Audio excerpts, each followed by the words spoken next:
আমাদের বোলপুর শান্তিনিকেতন, যেটা একটা ইন্টারন্যাশনাল শহর, এই শহরের রাস্তার দুদিকে যে সমস্ত অবৈধভাবে জমি দখল করে দোকানপাট নির্মাণ করা হয়েছিল সেইগুলি সব সরিয়ে দেওয়া হলো।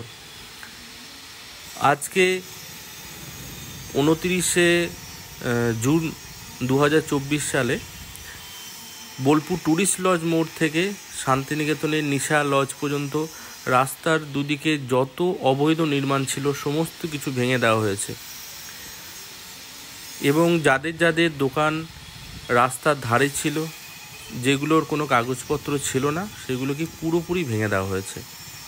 এবং আপনারা যদি বোলপুর শান্তিনিকেতন আসেন বা যারা আগে এসেছেন তাদের কাছে যে পরিচিত শান্তিনিকেতন দেখেছিলেন, আজকে যদি আসেন তাহলে কিন্তু আপনাদের পুরো অপরিচিত লাগবে। কারণ আপনারা রাস্তার দুদিকে যে জমজমাট মার্কেট দেখতে পেতাম আমরা, সেই মার্কেট কিন্তু আজকে নেই।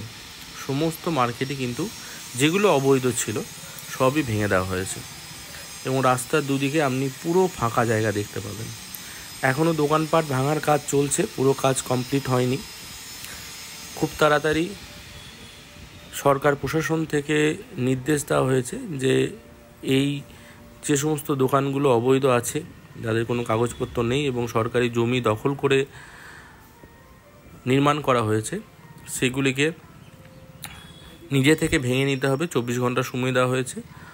যদি নিজে থেকে ভেঙে না নেওয়া হয় তাহলে সরকার তরফ থেকে বুলডোজার এনে ভেঙে দেওয়া হবে। এবং আপনারা দেখতে পাচ্ছেন যে ম্যাক্সিমাম দোকানই কিন্তু ভাঙার কাজ কমপ্লিট হয়ে গেছে। কিছু দোকান আছে যেগুলি হয়তো নিজেরা ভেঙে নেবে অথবা সরকার থেকে ভেঙে দেওয়া হবে।